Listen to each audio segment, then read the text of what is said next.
about Hillary Clinton's run for the presidency. We're joined now from Washington by one of the nation's top political reporters, Dan Balz, the chief correspondent of the Washington Post. So what is the vision that Hillary Clinton wants to lay out? Well, I think based on everything we know about Hillary Clinton's life and life story, she's going to talk a lot about middle class income security, economic mobility, income inequality, but not in a hard-edged way. We know that was the focus, certainly, of the 8 Clinton years when her husband was president.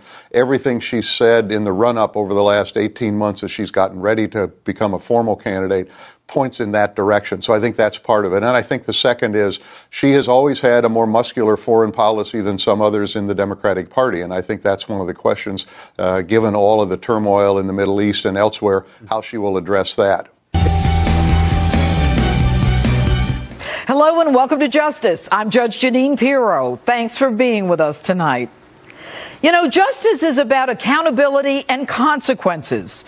Justice occurs when truth is put to the lie, when the facts and not the politicians tell the story.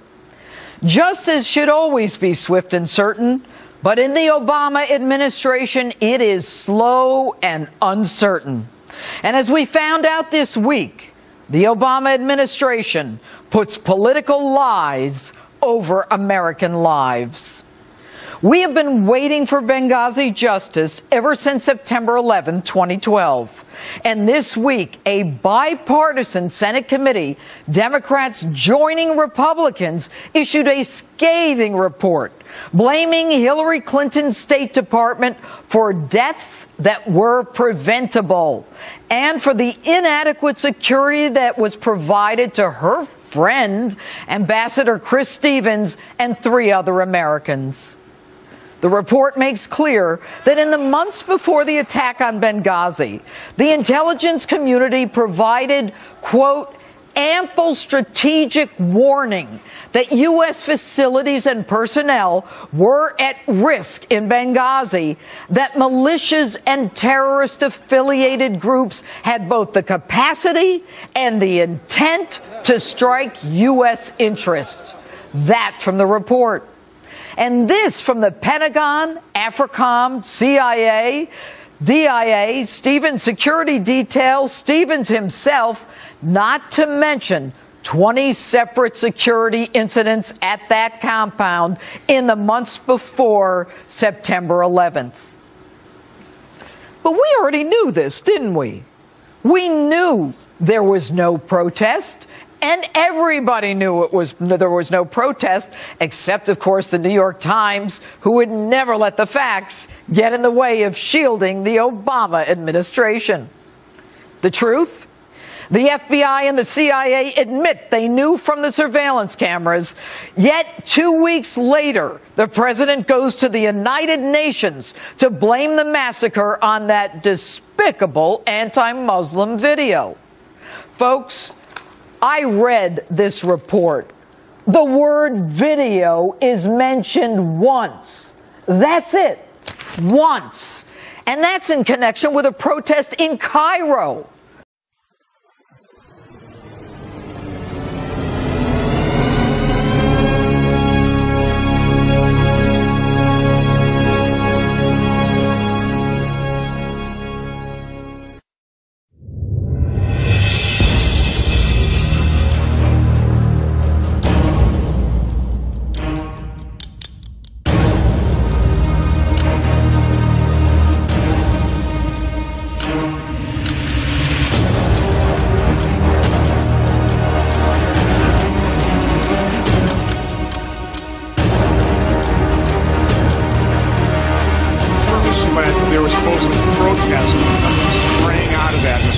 Out of that.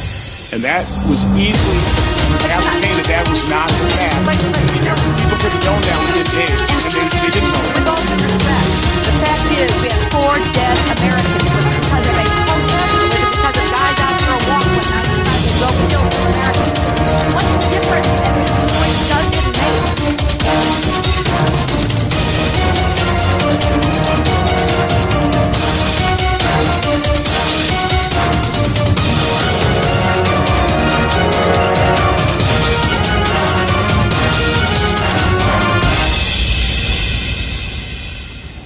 When did we first hear Benghazi? A year and a half ago. And this map made its way around the news cycle. And I looked at this map, and we saw Benghazi, and we saw those eastern areas of Benghazi, of Libya. And that's where the revolution started. And that's where Muammar Gaddafi said, I'm going to make the streets run red with blood. And everyone said, that is unacceptable. We will step in. Looking back on it, man, we stepped in. Right. Right in it. In it. Right, exactly. And that's why we shouldn't have, and that's why we should not have. Let's remember that Benghazi was the reason that President Obama gave for our involvement. It was to protect the citizens of Benghazi. But Indeed, Hillary Clinton testified before the House and the Senate today on the Benghazi attacks, fielding at times fawning questions from her supporters and pointed criticism from her detractors. But it was this exchange with Senator Ron Johnson of Wisconsin that's been getting a lot of attention. We were misled that there were supposedly protests and then something sprang out of that, an assault sprang out of that. And that was easily ascertained that was not the fact. And the American people could have known that within days, and they didn't know that. With all due respect, the fact is we had 4 dead Americans. Was it because of a protest, or was it because of guys out for a walk one night who decided they'd go kill some Americans? What difference at this point does it make?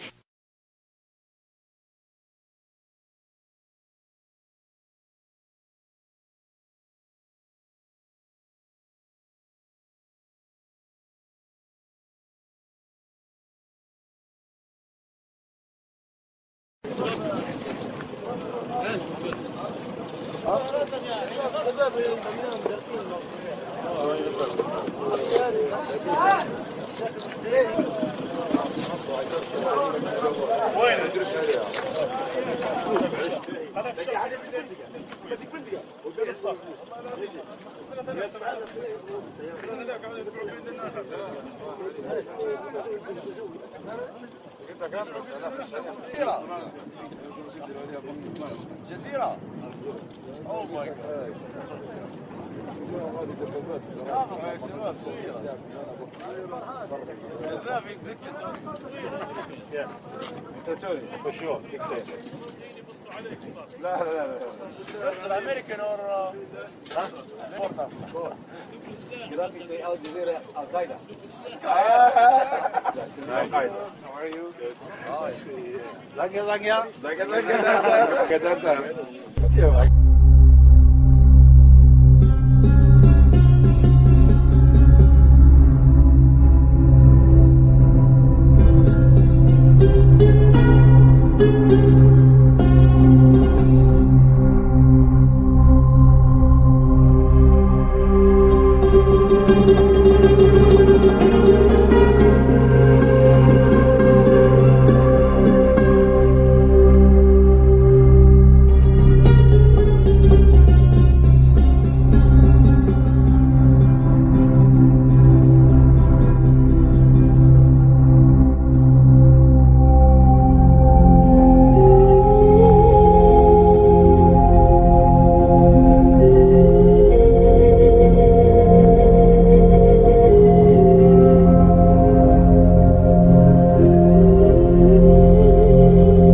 الله أكبر.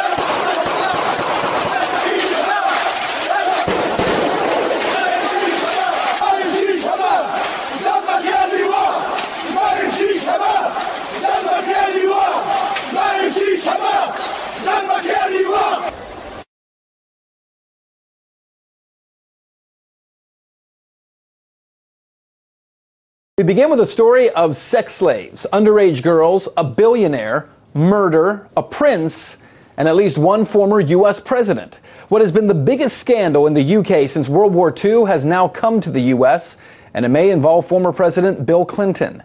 The story surrounds this man, billionaire Jeffrey Epstein, who served time in 2008 for soliciting prostitution. That charge came as part of a plea deal. It all began in 2005 when Epstein was investigated after a woman reported that he paid her 14-year-old daughter $300 for sex. And since that initial claim, there have been more than 40 women who have come forward with claims that Epstein is a sexual predator and that he not only abused them, but shared them with famous and powerful friends. Well, flash forward to today, and a lawsuit is underway in Palm Beach, Florida. In that lawsuit, multiple mentions of former President Bill Clinton, who reportedly took multiple trips to Epstein's private island. You see it here. It's called Little St. James. It all happened between 2002 and 2005. Now, according to testimony in the lawsuit, at least one woman on that compound was there unwillingly. She is referred to as Jane Doe 102. She was forced to live as one of Epstein's underage sex slaves for years and was forced to have sex with politicians, businessmen, royalty, people working in academics, etc. Now, to be clear, in 2008, when the plea deal happened, Clinton cut off ties to Epstein, but maybe not.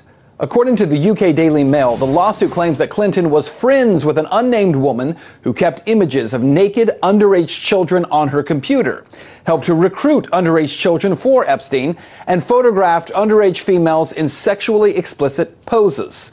Now, while Clinton cut off ties with Epstein, this woman's abuses apparently did not end their relationship, as she was reportedly one of the 400 guests at Chelsea Clinton's 2010 wedding.